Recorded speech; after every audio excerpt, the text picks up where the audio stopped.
Alors, qu'est-ce que Sidi Larsen? Alors, ça a été un groupe qui a commencé à évoluer sur un milieu vraiment majoritairement électro, avec des touches métal, et au fil du temps, on a commencé à inverser la tendance.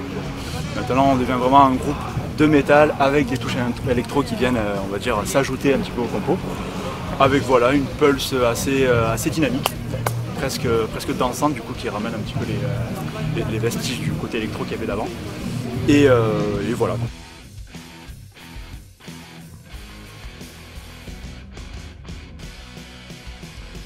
Alors, c'est vrai que c'est bien de préciser chez Sidi Larsen parce que finalement, chez plein de groupes, il y a une manière d'opérer qui est différente. Et en fait, ce qu'il y a d'agréable, on va dire, c'est que Sidi Larsen, c'est un groupe qui a pas mal d'années et qui en fait finalement s'est construit sur les compos, on va dire, à l'ancienne, où on se capte en répète. Et on est là, bah vas-y, qu'est-ce qu'il y a un riff, qu'est-ce qu'on va faire, qu'est-ce qu'on va faire tourner et tout. Alors que sur des groupes un petit peu plus, on va dire, modernes, entre parenthèses, c'est quelque chose qu'on fait plus à la maison, en studio, et après on fait écouter aux autres avec des partages. On l'a eu fait, mais on est toujours en atelier. Et ça, c'est quand même sympa de pouvoir échanger des idées, d'avoir une compo qui au final ne vient pas forcément que d'une seule personne. Elle vient vraiment du jus des 5 membres de Sidi Larsen qui fait qu'au bout d'un moment, ça devient une compo qui ressemble. Donc voilà, c'est plus par petits ateliers, par-ci par-là. D'accord.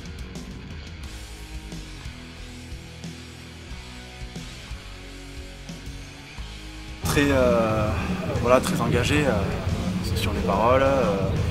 Pour la musique, en plus, pour moi, c'est une première expérience d'être à la basse. En fait, quand on m'a appelé, on m'a dit bah voilà, on sait que tu es guitariste, mais est-ce que ça t'intéresse d'être à la basse? Et je dis bah en fait pourquoi pas, je connaissais pas du tout cet univers et tout, et c'est là où du coup j'ai dit bah on va voir ce que ça fait, comment je me sens aussi avec cet instrument, ses fréquences, comment ça agit, le placement dans le mix et tout. Et en fait finalement non, c'est super intéressant, il y a une cohésion du coup, la guitare c'est on va dire un peu plus en avant dans les oreilles, oui, bien sûr. Mais la basse il y a un côté un peu plus au sol, vraiment un peu plus lourd. Il y a une relation avec le batteur qui est différente aussi.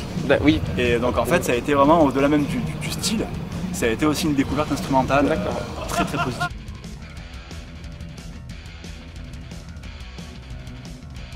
Si je ne me trompe pas, c'est le père de Viber, le chanteur-guitariste, qui habitait dans un village en Algérie, qui s'appelle Sidi Laren.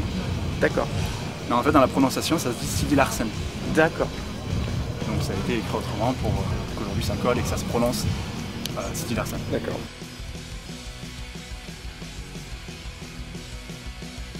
L'inspi général du groupe, c'est on va dire une forme de metal indus. La première chose que j'ai envie de citer, c'est Rammstein.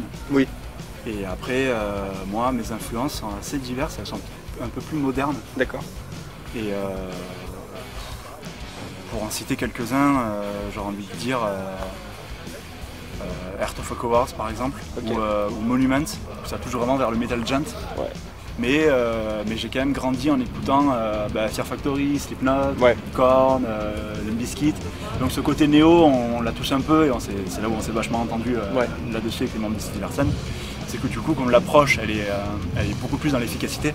Ça m'a fait un peu retomber dans cette époque-là du métal. En fait, finalement, très efficace. Avec un petit peu de technique, mais vraiment axé sur la musique. Parce que c'est pas forcément un groupe à guitare, un groupe de basse, un groupe de batteurs.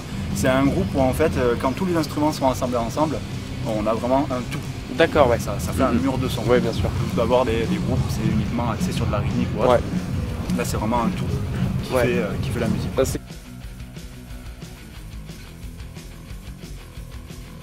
Avec Sidi, on a sorti notre album On va tous crever en 2019.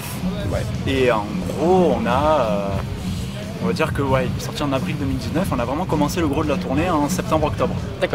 Et en fait, à l'arrivée 2020, il y a eu la pandémie et le confinement, ce qui fait qu'on s'est vraiment fait couper court la tournée.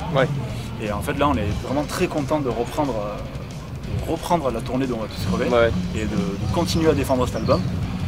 On s'est quand même capté avec Bam Bam, le guitariste, pour faire quelques ébauches, quelques trucs, parce que comme on répétait pas et qu'on avait plus de live, on essayait d'entretenir, donc on a joué les morceaux de la setlist et puis au bout d'un moment, il y a quelques petites idées qui commençaient à fleurir à droite et à gauche, on les a mis un petit peu sur papier, mais pour l'instant rien de concret, on se concentre vraiment sur la fin de tournée au VTC.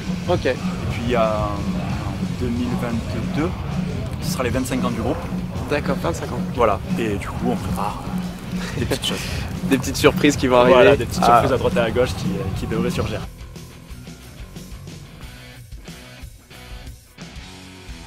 Et ben, moi c'est la première fois que j'y mets les pieds et pour avoir vu la salle, l'orga, ça a l'air tracé, ça a l'air pro, la scène ça sonne.